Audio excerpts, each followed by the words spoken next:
Bismillahirrahmanirrahim. Elhamdülillah Rabbil alemin. Ve sallallahu ala Muhammedin ve alihi tahirin. Allahümme salli ala Muhammed ve ali Muhammed. Rabbi şrahli sadri ve yessirli emri ve hlul ugdeten min lisani yefkahu kavli. Başta zamane sahibi İmam Zaman salamun aleyh olmaqla əziz məclis iştirakçılarına başsağlığı verirəm.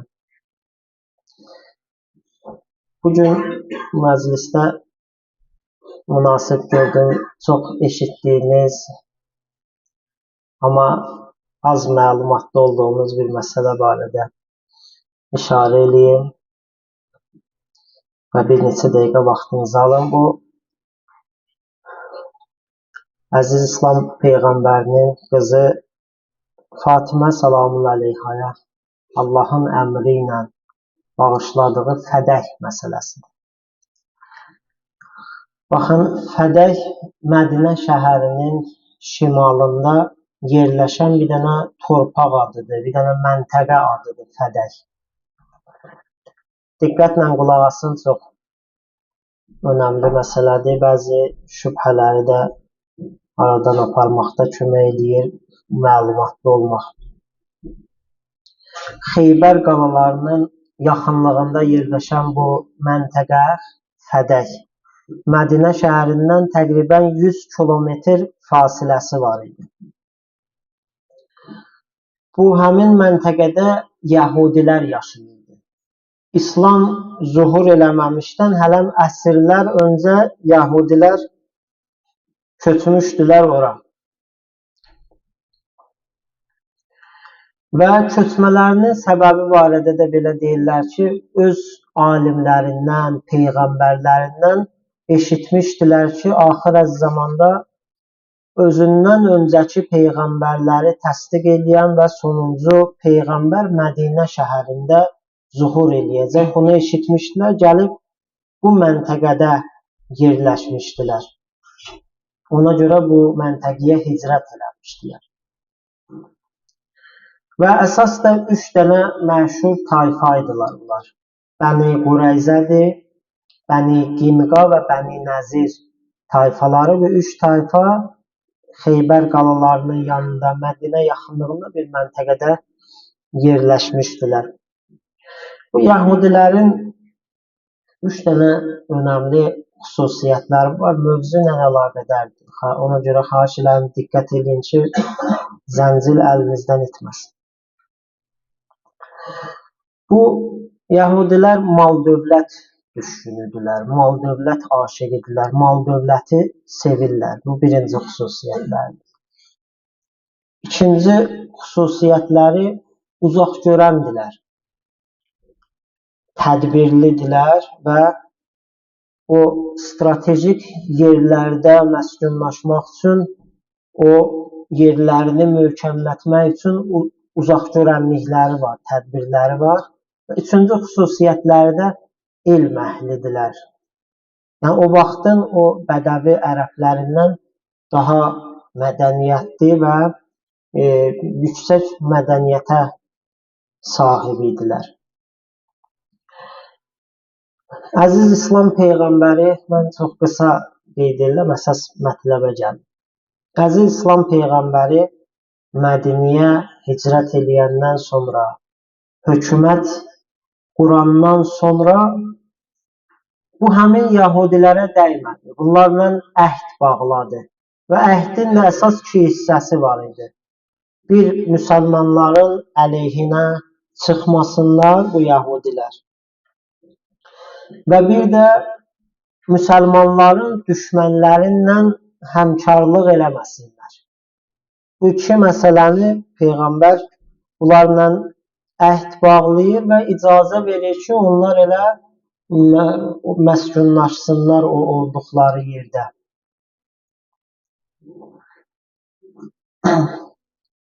Və bu 3 dənə tayfa ki qeyd elədim, heç biri bu həmin əhdlərinə vəfa eləmədilər. Bunlar elə bunların əvvəldən xislətləri əhd sındırmaq. Bunlar heç vaxt əhdlərinə vəfa eləməyiblər. İndiki dövrdə də biz bu xislətdə olan yəhudiləri görürük. Bəzi xüsusiyyətlər ki, Quran-ı Kərimdə qeyd olunubdur, biz onun bariz nümunələrini Allah düşmənləri olan yəhudilərdə görürük. İndi bunların uşaq qətl eləməyinə təəccüb eləməyin. Bunlar illər boyu, əsrlər boyu peyğəmbər öldürüblər bunlar. Bunların xisləti peyğəmbər öldürməkdir. Bunlar peyğəmbər qatilləridir. Allahın ən şərəfli varlıqlarını bunlar, hətta bəzi rəvayətlərdə var ki, bir günə 70 peyğəmbər qətl ediblər. İndi biz bu şeyi görürük. Adam indi başa düşür ki, yəni bu körpə uşaqları, rəhimsiz uşaqları necə qətlə yetirirlər. Adam bir balaca başa düşür ki, onlar necə peyğəmbər qətlə yetiriblər, belə xislətə malik olublar. Heç biri bu üç tayfanın xülasə əhdə vəfa eləmədilər. Peyğəmbərlə bağladıqları əhdə vəfasız oldular. Həm Məkkə müşriklərindən rabitədə oldular, əlaqədə oldular, həm Mədinənin münafiqlərinlə rabitədə oldular. Hətta Peyğəmbərə qarşı müharibələrdə iştirak edənlər bunlar idilər. Bunlardan biri həmin Xeybər müharibəsi idi. Xeybəri də bir sanki bu dediklərimin Quran-ı Kərimdə Həşr surəsinin əvvəl ayələrində görə bilərsə bu dediyim məsələləri mən bəzi ayələrə də işarə eləyəcəm. Xeybər qalasının yanında yerləşib sanki sarsılmaz bir qala hesab edirdilər. Özlərini bir növ heç kimin onlara toxunmaz bir yerdə özlərini sanırdılar. Ona görə Əli əleyhissalamın o Xeybəri fəth eləməsi bunları məcazi mənada desək dədələrini yandırır. O Xeybəri eşidəndə Əli əleyhissalamın Xeybəri bunların o dədələrinin o məskunlaşdığı yeri Əli əleyhissalam fəth eləyir. Baxın, Fədək məsələsindən Həzrəti Zəhra salamun aleyhanın məsələsini əlaqələndirmək istəyirəm, bu müqəddimələri qeyd edirəm. Əli əleyhissalam və Peyğəmbər Əkrəm Xeybər qalalarını fəth eləyəndən sonra orada Fədək əhalisi, o Fədəkin başçıları ki var idilər, onlar amanda qalmaqları üçün Peyğəmbərə torpaq və mallarını təklif elədilər ki, biz torpağımızı, malımızı sənə təhvil veririk, biz amanda olaq. Özlərinlə bir dənə bir minik, bir dəvə götürdülər. Bu məsələ çox önəmlidir. Bu qardaşlar məsələyə diqqət eləsinlər. Fədək məsələsi, Həzrəti Zəhra salamun aleyhanın Fədəkiyyə xutbəsi İslamın, şiəliyin, Peyğəmbər ailəsinin həqqaniyyətini isbat edən ən möhkəm dəlillərdəndir. Bu xutbəni alimlərimiz tövsiyə eləyib, həm özünüz bilin, həm gələcək nəsillərə çatdırın, evladlarınıza başa salın. Dediyim səbəbə görə İslamın haqq olması, şiəliyin haqq olması, Peyğəmbərin əhl-i beytinin həqqaniyyəti üçün bir dənə möhkəm sənəddir. Bu həmin şəxslər Peyğəmbərə bunu təklif eləyəndə Peyğəmbər Əkrəm Allahın əmri ilə bu məsələni qəbul elədi. Və bu döyüş qənimətlərindən fərqli bir şeydir. Baxın, mən ayəni icazənizlə oxuyum ki, daha aydın olsun. İlk öncə Allah Teala Həşr surəsinin əvvəllərində o həmin yəhudiləri çıxarılması barədə bəyan edir. Bismillahirrahmanirrahim. Huvellezî əxrəcəllezîne kəfərû min əhlil kitâbi min diyārihim liəvvelil həşr. Mâ zənəntum ən yəxrucû və zənnû ennəhum mani'atuhum husunuhum minəllah. فأتاهم الله من حيث لم يحتسبوا وقذف في قلوبهم الرعب يخرجون بيوتهم بأيديهم وأيدي المؤمنين فاعتبروا يا أولي الأبصار. Allah Teala bu bayaq qeyd elədiyim məsələ barədə buyurur. Bu ayə həmin məsələ barəsindədir. Kitab əhlindən olan kafirləri həmin bu yəhudilər nəzərdə tutulur. İlk dəfə yurtlarından çıxaran və dəstə halında sürgün etdirib evlərindən qovduran odur. Yəni Allah Təbarək və Teala. Siz onların çıxacaqlarını güman etmirdiniz. Xeybər qalalarının arxasında özlərinə pənah vermişdilər. Müsəlmanlar da elə zənn edirdilər. Bunlar bir qüdrətə sahibdir. Onlar da özlərini belə zənn edirdilər. Onlar da hasarların və qalaların onları Allahdan saxlayacağını güman edirdilər. Yəni Allahın istəyindən, Allahın iradəsindən. Amma Allahın iradəsi, əzabı onlara güman etmədiyi yerdən gəlib ürəklərinə qorxu saldı. Belə ki, onlar evlərini həm öz əlləri ilə, həm də möminlərin əlləri ilə dağıdırdılar. Ey bəsirət sahibləri ibrət alın. Baxarsınız, mən çox vaxtınızı almayım, Həşr surəsinə, onun imkan olsa təfsirinə, bunlar barədədir.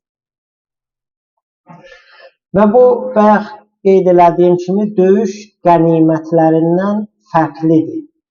Bu barədə baxın 6-cı ayədə Həşr surəsində belə buyurulur.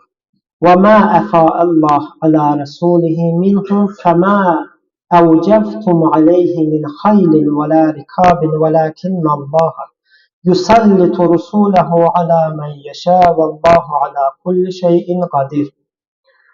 Allah onlardan fəy şəklində öz peyğəmbərinə nəyi qaytardısa, hamısı Allah Rəsuluna məxsusdur. Çünki siz onu almağa, həmin o yeri almağa o fədəki nə at saxlısınız, nə də dəvə sürmüsünüz və onun üstündə müharibə etməmisiniz. Lakin Allah öz peyğəmbərlərini istədiyinə hökmdar edər və Allah hər şeyə qadirdir. Xülasə, bu döyüş qənimətlərindən fərqli bir şeydir. Yəhudilər özləri amanda qalmaq üçün Peyğəmbərə gəldilər, təklif elədilər ki, biz amanda olaraq bu torpağımızı, nəyimiz var, bunu sənə təhvil veririk. Və Peyğəmbər Əkrəm də bunu qəbul elədi. Bu döyüş nəticəsində ələ gələn bir şey deyildi. Onların özlərinin təhvil verdiyi bir şey idi ki, qənimətlərin özünün hökmü var ki, onun barəsində də Ənfal surəsində ayə var. Sonra Allah Teala Peyğəmbərə əmr eləyir. Allah Teala nə istəsə, kimin ixtiyarında istəsə qərar verər. Bu məsələndə Peyğəmbərin ixtiyarında qərar verdi bu fədəki. Sonra Allah Teala əmr elədi ki, bu fədəhi və ətizil qurbə haqqahu. Bu həmin Həşr surəsindədir. Tamam ayələri oxuyub vaxtınızı alın. Allah Teala Peyğəmbərə əmr elədi ki, bu fədəyi yaxın qohumlarına ver. Və yaxın qohumdan məqsəd Zülqurbadan məqsəd həmin Həzrəti Zəhra salamullah əleyhadır. Bizim rəvayətlər, möhkəm rəvayətlərimiz bunu təsdiq edir. Həzrəti Peyğəmbər bu fədəyi qızına bağışladı. Ora bir dənə idarə edici qoydu. Gəlirindən həm özünün, həm də Həzrəti Zəhra salamullah əleyhanın illik gəlirini götürürdü bu fədəkdən. İllik gəlirinin xərcini ayırır, qalanlarını fəqirlərə ehsan edirdi. Həzrəti Zəhra salamullahi əleyhanın adından fəqirlərə infaq edirdi. Baxın, bu məsələyə diqqət edin, bura işarə eləyəcəm. Öz haqqını götürürdü, kifayət eləyəcək qədər qalanlarını fəqirlərə infaq edirdi. Peyğəmbərlərin, məsumların yaşayış tərzi buydu. Kifayət edəcək qədərlə kifayətlənirdilər və ondan sonra qalanını Allah yolunda xərcləyirdilər. Yaşayışları belə idi. Belə müamilə eləyirdilər. Yəni, o arxalarında illik, 2 illik, 3 illik pul yığmasalar narahat olmurdular. Allaha qarşı suizəndə deyildilər ki, Allah hamının ruzisini verməyi özünə bir haqq qoyub. Evlənmək istəyən əziz qardaşlar, gənc qardaşlar bu məsələyə diqqət eləsinlər. Allah vədə verir ki, bu məsələdən qorxmayın. Allah sizi ehtiyatsız eləyər. Ona görə bir hədisdə var ki, bir adam var-dövlət qorxusundan ailə qurmasa Allaha qarşı suizən edir. Çünki Allah vədə verib, sən Allaha qarşı suizən edirsən. Hər halda Peyğəmbər Əkrəm bu illik xərcinlə kifayətlənir, qızının illik xərcinlə kifayətlənir, qalanını Allah yolunda infaq edirdi. Əziz İslam Peyğəmbəri dünyadan köçür və İslam aləmində o çox qısa müddət ərzində o qədər dəyişikliklər baş verir ki, adam təsəvvür edə bilir. Təsəvvürü düşünülməsi çox çətindir ki, bu necə baş verdi? Yəni, Peyğəmbərdən sonra bu hadisələr necə oldu? Peyğəmbərin vəfatından 10 gün sonra zamanın xəlifəsi Fədəki Həzrəti Zəhra salamullahi əleyhanın ixtiyarından xaric edir və başqa bir şəxsi ora məsul təyin edir. Başqa ifadə ilə desək, təqribən 120 min dinar, çox böyük məbləğdir. Gəliri olan bir məkanı qəsb edir. Səbəbi də, sözü də buydu ki, Peyğəmbər zamanında buranın qazancı fəqirlərə verilirdi. Biz də indi bu fədəyi alıb həmin o Peyğəmbərin etdiyinə əməl eləyəcəyik.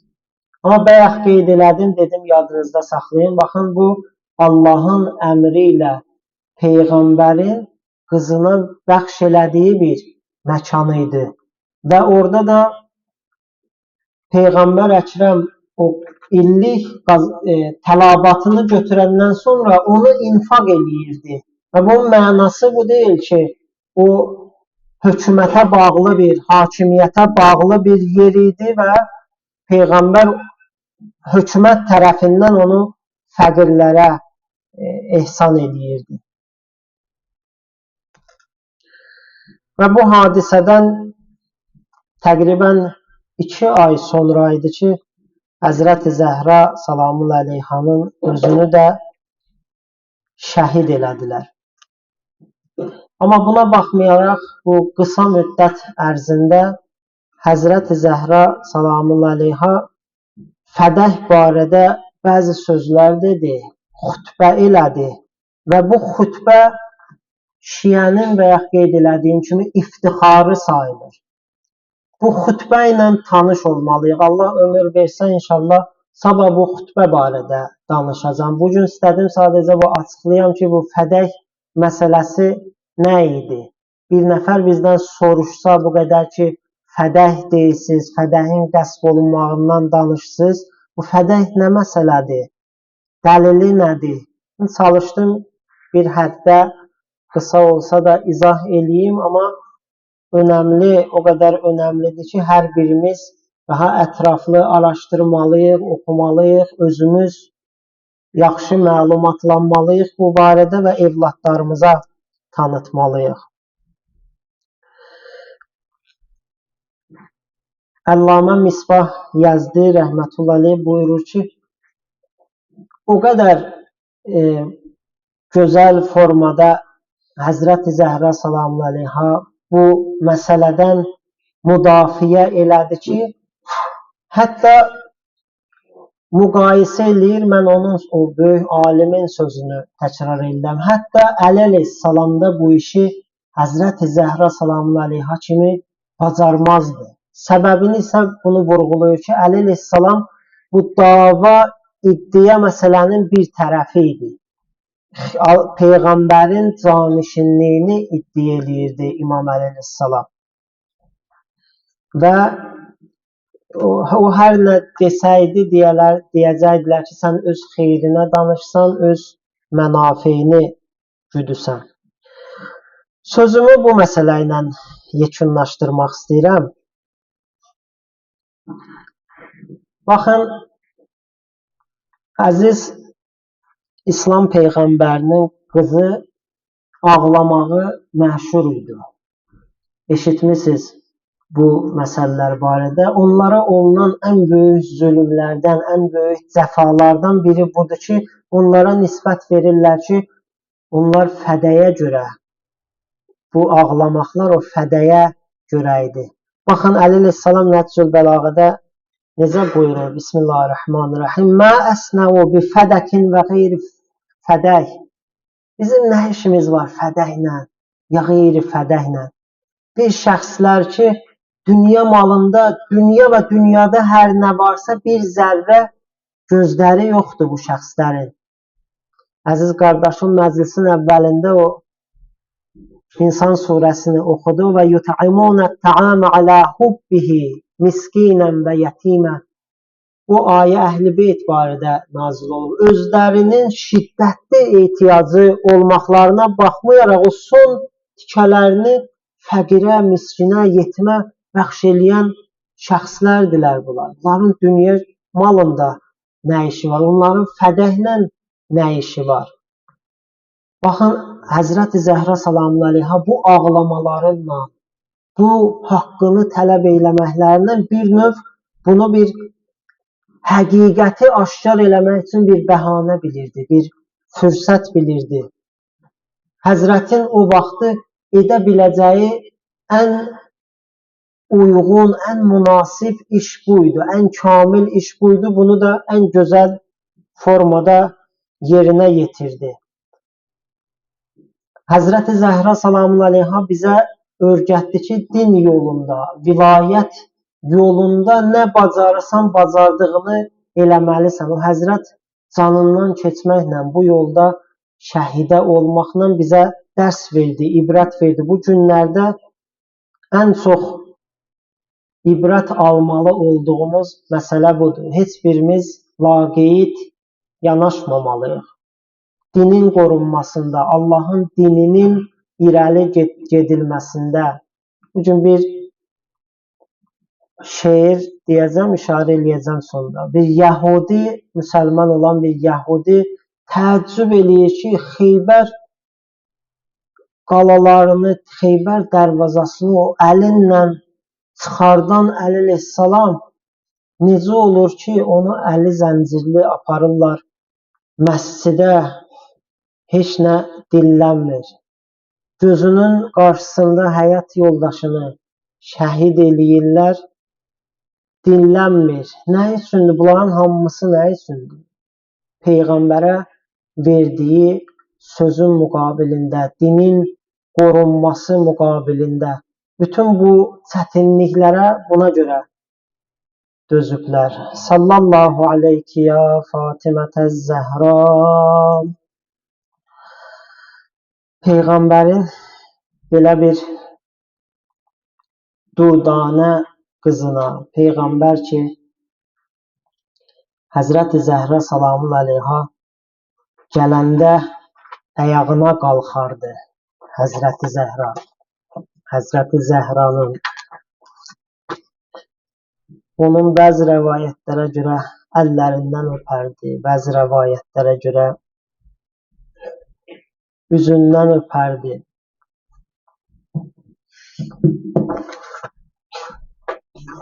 Belə bir şəxsiyyəti Peyğəmbərin yeganə qızını qapı divar arasında, mismarla divar arasında qoydular. Bir şeirdə belə vurğulanır.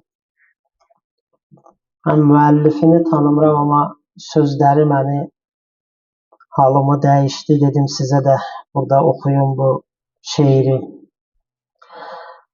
Anidən döydü Əlinin qapısın zatı xarab və Peyğəmbər qızı səsləndi, ona verdi cavab. Dedilər söylə ərin hakimə beyyət eləsin. Dedi hakim ki ərimdir, kimə beyyət eləsin. Dedilər ümmətə rəhbər seçilib, qüdrəti var. Əlidən qeyrilərin xəlifəyə beyyəti var. Dedi Mövla, dedi öndər, dedi sərvər Əlidir. Kimə rəhbərdir Peyğəmbər, ona rəhbər Əlidir. Dedilər beyyəti yoxdur, Əlinin tənhadır. Dedi tənha nöş olur, Fatiməyə mövladır. Dedi fikr eyləmə ordun Əliyə vahimədir. Əlinin ordusunun tən yarısı Fatimədir. Dedilər aç qapını, yoxsa bura od vurarıq. Əzrail ar eləyən dərvazanı yandırarıq. Qapıya od vurulan vaxtı hərarət qopdu. Aman Allah, nə musibət, nə fəlakət qopdu. Arxadan qoymadı tərpənməyə divar xanımı, nə yaman yar elədi qapıda mismar xanımı. Əlinin qolları bağlı aparıldı saraya, yığılıb etdi tamaşa hamı bu hayharaya. Bir yəhudi isə kənardan gözü yaşla doldu, dodağı əsdi Əli, titrədi rəngi soldu. Dedi mən İslamı qəbul edən insan oluram, deyirəm kəlmə şəhadət və müsəlman oluram. Dedilər söylə səbəb nədir, bunu iqrar elədin, nə səbəbdən axı öz dinini inkar elədin. Dedi mən Əlini Xeybər döyüşündən bilirəm, dərvaza qaldıran əllərdimi bağlı görürəm. Bu o Xeybər qapısını qaldıran əllərdir əcəb, xırda zəncirləri bir qıra bilməzmi məgər? Dedi mən dərk edirəm ki bu kəsin hər səbəbi, kədəri həm də sevinci, mərhəmətlə qəzəbi, hamı Allahına xatir olunan adətdir, bu kəsin beyyəti Allahına düz beyyətdir. Mən onun dinini qəbul edirəm, şahdır Əli, Rəsulullahdır Muhammed, Vəliyullahdır Əli. Salavat seçin.